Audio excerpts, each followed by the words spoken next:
Right now, scattered across the vast, cold expanse of our universe, there are monsters. And I don't mean metaphors. I'm not talking about the stuff of science fiction. We are talking about real, physical objects of absolute terror. They are so massive and so incredibly dense that not even a beam of light can escape their gravitational grip. For decades, as we looked up at the stars, we thought of these cosmic titans as eternal. We truly believed they were indestructible, permanent fixtures of reality that would actually outlast the stars themselves. But we were wrong. In this explainer, we're going to explore their spectacular end. Black holes are dying, and when they finally go, no one is safe. The end of a black hole, it isn't just the destruction of a massive object. It's an event that literally threatens to tear apart the very fabric of how we understand the universe. Part 1, the ultimate cosmic monsters. Okay, let's dive into this, because before we can fully comprehend their spectacular death, we really need to understand what exactly we're dealing with here. A black hole is not just a really heavy star. It is a place where the known laws of physics simply break down. The rules that govern our everyday lives, gravity, time, space, they just warp and completely shatter. To really grasp the terrifying scale of these things, consider this number: 4 million.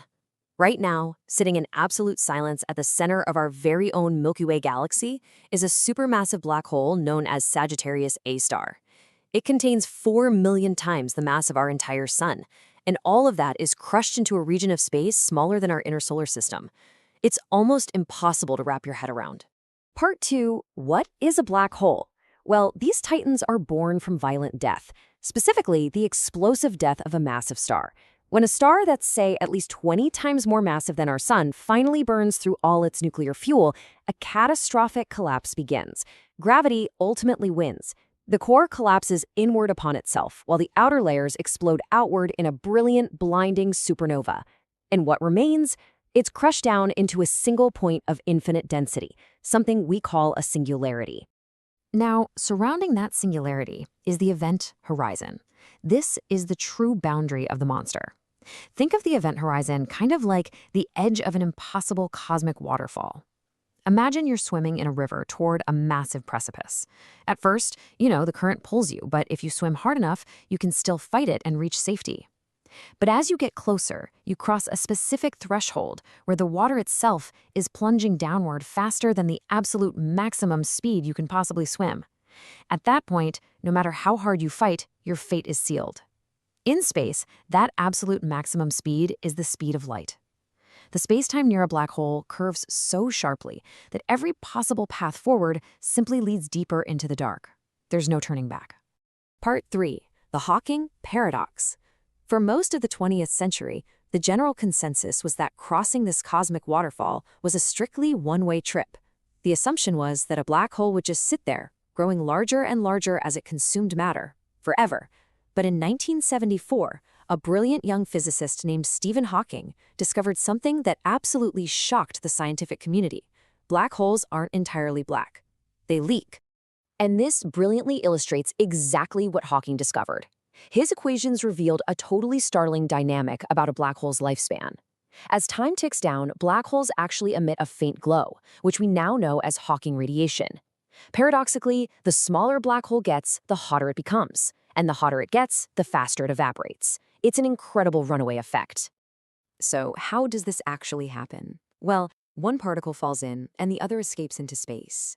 You see, empty space isn't actually empty. It is constantly boiling with quantum fluctuations, where pairs of virtual particles pop into existence and then instantly destroy each other. But right at the razor's edge of the event horizon, they get separated. One particle falls in and the other escapes into space. To someone watching from the outside, it looks like the black hole just emitted a particle. But that escaping energy, it has to come from somewhere. It is literally draining the mass of the black hole, drop by agonizing drop. Part 4, death of a black hole. This slow, relentless drain sets a definitive timer on every single black hole in the cosmos. While the process starts off infinitesimally slow, it continuously accelerates. But before we look at the explosive final moments, we really must wrap our minds around the sheer, unfathomable scale of cosmic time required for this to happen. To put it into perspective, the Big Bang occurred roughly 13.8 billion years ago. That feels like an eternity to us, right? But for a standard stellar mass black hole, one that's about 10 times the mass of our sun, to fully evaporate, it would take 10 to the 67th power years. That is a 1 followed by 67 zeros, in a future so impossibly distant that all the stars have burned out, all the galaxies have drifted apart, and the universe itself is plunged into a cold, dark Big Freeze. The last remaining objects will be these dying black holes, quietly ticking down. So what actually happens when a black hole finally dies?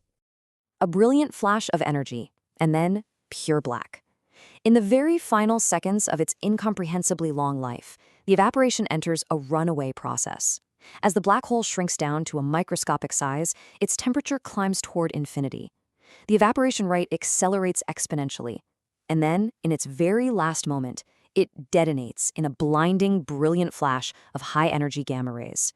It's a final, defiant burst of light against the dying dark of the universe. And then, pure black. There's no explosion debris, no leftover core. It simply vanishes from reality. Part 5. The information paradox. Now, this vanishing act triggers a massive problem. It leaves behind the ultimate cosmic mystery in the dark. Think about it. If the black hole completely disappears, what happens to all the things it ever ate? What happens to the planets, the stars, the light, the very information that fell inside it over trillions upon trillions of years? This brings us to a terrifying theoretical tug-of-war that stumped Stephen Hawking himself. We essentially have the two main pillars of modern physics at war with each other. On the left side, general relativity tells us that anything crossing the event horizon falls into the singularity, and when the black hole evaporates, that information is permanently destroyed, just gone, erased from reality entirely. But on the right side, quantum mechanics, which is the fundamental rulebook for the subatomic world, states absolutely that information can never be truly destroyed.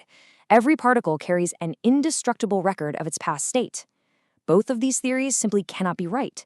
If black holes destroy information, while quantum mechanics collapses. But if quantum mechanics is right, then how on earth does the information escape a vanishing black hole? Now, what's really interesting about this slide is it shows one of the most cutting-edge, mind-bending solutions to this paradox. It suggests that the black hole doesn't just wink out of existence. Instead, at the very end of its evaporation, when it shrinks down to the tiny subatomic Planck scale, a quantum tunneling event occurs. The black hole literally bounces. It transitions into its exact mathematical opposite, a white hole. If a black hole is a region of space that nothing can escape from, a white hole is a region of space that nothing can enter, violently expelling everything inside it. This beautifully leads us to something called the cornucopian model. According to some physicists, this newly formed white hole wouldn't necessarily explode all at once. Instead, it could act as a long-lived remnant. Imagine an object that looks microscopic from the outside, literally smaller than a grain of sand, but possesses a massive, vast internal volume. It's like a cosmic vault. This tiny white hole remnant could safely store all the universe's consumed information, slowly leaking it back into the void over unfathomable stretches of time, effectively saving quantum mechanics from being broken. The truth is, we are standing at the very frontier of human knowledge right now, and the smartest minds on Earth are currently battling over these possibilities.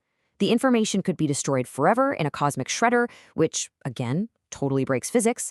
It might be scrambled and encoded in the escaping Hawking radiation, sneaking out right under our noses. It could be locked safely inside that tiny, long-lived white hole remnant we just talked about. Or, in a truly violent twist, there might be a massive firewall of energy just inside the event horizon that incinerates anything attempting to cross, burning the information into ash before it even reaches the center. Part 6. The final cosmic mystery. We don't have the definitive answer just yet, but understanding the death of these cosmic monsters is absolutely the key to unlocking the deepest secrets of our reality. It's not just some abstract debate about distant, dying stars. As the saying goes, black holes are not just cosmic garbage disposals. They are the universe's way of asking us the hardest question of all. Cracking the code of a black hole's final moments will very likely require a unified theory of quantum gravity. That is a theory that could entirely rewrite our understanding of time, of consciousness, and of what it fundamentally means to exist. The universe is far stranger, far more violent, and far more awe-inspiring than we ever dared to imagine. So knowing everything we just explored in this explainer about the extreme edges of reality, the evaporation of these cosmic monsters, and the battle between the fundamental laws of physics, do you think information is truly indestructible?